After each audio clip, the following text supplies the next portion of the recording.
جی دوستوں، میں ہوں عبدالباسط اور آپ دیکھ رہے ہیں کلائیڈوسکوپ۔ گزشتہ شب عمران خان نے تقریر کی اور پاکستان کے بڑے بڑے شہروں میں بڑے بڑے اجتماع ہوئے ان کی تقریر سننے کے لیے، لوگ اکٹھے ہوئے اور ان کی تقریر جو انہوں نے کی وہ بنی غالت سے اپنے گھر سے کی، لیکن بہت لوگ اسلام آباد میں بھی کافی بڑا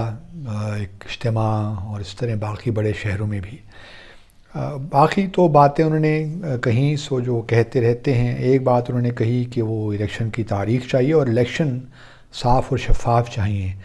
اب صاف اور شفاف الیکشن کس طرح ان کو یقینی بنایا جائے گا، یہ ایک سوالیہ نشان ہے، اور اس پہ میں سمجھتا ہوں پی ٹی آئی کو بھی سوچنا چاہیے کہ جب وہ صاف اور شفاف کہتے ہیں تو اس کا مطلب کیا ہے، اور اس کو یقینی بنانے کے لیے ضروری ہے کہ اپوزیشن اور جو حکومت ہے وہ ایک ساتھ مل کر بیٹھیں تاکہ الیکشن جب ہو جائیں تو کسی کو ان کے نتائج پہ اعتراض نہ ہو۔ ایک اور دو باتیں انہوں نے اور کہیں جو میں سمجھتا ہوں بڑی اہم تھیں، اور وہ یہ کہ کشمیر کے بارے میں انہوں نے اپنی پالیسی کو دہرایا اور یہ کہا کہ یہ جو حکومت آئی ہے یہ بس چاہتے ہیں کہ کشمیر کو پس پش ڈال دیں اور بھارت کے ساتھ تعلقات معمول پہ لے آئیں۔ تو یہ انہوں نے اس بارے میں کنسرن بھی شو کیا اور کہا کہ اگر آپ ایسا کریں گے تو کشمیر کا جو کاز ہے اس کو مستقل طور پہ آپ نقصان پہنچائیں گے۔ کوئی دو آرا نہیں ہے، میں ان کے اس نقطہ نظر سے بالکل اتفاق کرتا ہوں۔ 7 اگست 2019 کو جو ہم نے اقدامات لیے وہی مناسب اقدامات تھے، وہ کرنا چاہیے تھا۔ یہ الگ بات ہے کہ ہم سفارت کاری اس طرح کر نہیں سکے اور جو نتائج مطلوب تھے وہ ہم حاصل نہیں کر پائے،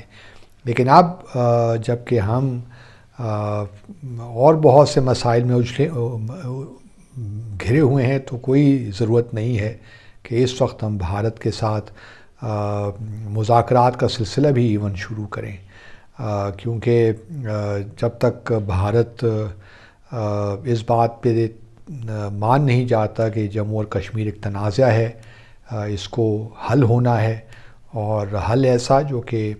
کشمیریوں کو قابل قبول ہو، ٹینیبل ہو، اس وقت تک بھارت کے ساتھ اسٹرکچرڈ ڈائلاگ نہیں ہو سکتے، اور کوئی بھی رابطے رکھنا میرے خیال میں کشمیر کاز کو مزید نقصان پہنچانے کے مترادف ہوگا۔ دوسری طرف انہوں نے اسرائیل کا بھی ذکر کیا، اور منڈی والا جو ہمارے ڈپٹی چیئرمین بھی رہے ہیں سینٹ کے، ان کے بیان کے حوالے سے کہ دیکھیے یہ حکومت تو اسرائیل کے ساتھ بھی تعلقات بحال کرنے چلی ہے، تو یا کوششیں ہو رہی ہیں، تو یہ بھی انہوں نے بروقت اس طرح بھی توجہ دلائی اور کہا کہ یہ بھی نہیں ہونا چاہیے۔ تو عمران خان کی تقریر جہاں ہمارے اندرونی مسائل کی طرف ہماری توجہ تھی، وہاں انہوں نے جو یہ دو خاص طور پہ ایشوز ہیں اس پہ بھی ہماری توجہ مبذول کرائی، اور میں سمجھتا ہوں کہ جو ان کی پوزیشن ہے بالکل ٹھیک ہے اور یہی پاکستان کی پوزیشن ہونی چاہیے۔ آج بلکہ میں ڈان کا ایڈیٹوریل بھی پڑھ رہا تھا، تو انہوں نے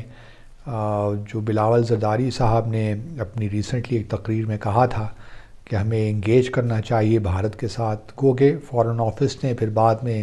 کہہ دیا کہ ہماری کشمیر کی پالیسی میں کوئی تبدیلی نہیں آئی، یہ ضروری تھا، کیونکہ وزیر خارجہ کی تقریر سے لگ رہا تھا کہ بس اب ہم دوبارہ بھارت کو گلے لگانے لگے ہیں، اور تو یہ وزارت خارجہ کی طرف سے جو ہے اس کی تردید آنا مناسب تھا اور بروقت تھا۔ لیکن آج ڈان کے ایڈیٹوریل میں بھی بلاول زرداری ہی کی بات کو آگے لے کر کہ بھئی ہمیں انگیج کرنا چاہیے، اور جو ایک ڈان کا ہمیشہ سے ایک راہ ہے، ٹھیک ہے ان کا اپنا نقطہ نظر ہے، لیکن میرا تجربہ تو یہی کہتا ہے کہ اگر آپ جب تک بھارت اپ فرنٹ، اب حالات بدل گئے ہیں، 9 جو ہے تو 5 اگست 2019 کے بعد حالات بدل گئے ہیں، اور اب وہی جو باتیں کرنے سے اگر آپ سمجھیں گے کہ کشمیر پہ کوئی سیر حاصل گفتگو ہوگی، کوئی نتائج پہ مبنی گفتگو ہوئی، تو پھر ہم میرے خیال میں ہوائی محلات ہی بنا رہے ہیں، اور اس کے علاوہ اور کچھ نہیں۔ بلکہ اس وقت اگر ہم بھارت کے ساتھ انگیج کر لیا ہم نے بغیر اس کے کہ اپ فرنٹ پہلے ہمیں کشمیر کا مسئلہ حل کرنا ہے،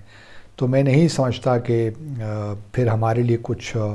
کہنے اور کرنے کو رہ جائے گا. ہم مزید اپنی کشمیر پالیسی کو کمزور کریں گے، اور یہی بھارت چاہتا ہے کہ ہم کشمیر کی جو ہماری پالیسی ہے اس سے دور ہوتے جائیں، تاکہ مقبوضہ جموں اور کشمیر کے لوگوں میں بھی ایک بے اطمینانی سا ایک ماحول پیدا ہو، اور پاکستان سے وہ جو ان کی ایک اٹیچمنٹ ہے سینٹیمنٹل یا ایموشنل اٹیچمنٹ، وہ ختم ہو. اور دوسری طرف وہ آزاد جموں اور کشمیر میں اور گلگت بلتستان میں بھی ہمارے لیے پرابلمز کریٹ کرنا چاہتا ہے. تو یہ بات یاد رہے کہ ہم ایک ایسے ملک کے ساتھ اس وقت، میں یہ قطعاً یہ نہیں کہہ رہا کہ ہم لوگ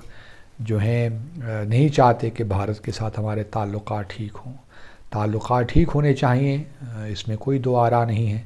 لیکن وہ کس بنیاد پہ ہوں گے یہ اصل مسئلہ ہے. اگر ہم 5 اگست 2019 کے واقعات جو بھی بھارت نے غیر آئینی اقدامات لیے مقبوضہ جموں اور کشمیر کو لے کر، ان کو مان لیتے ہیں تو ٹھیک ہے، پھر آگے بڑھ جاتے ہیں.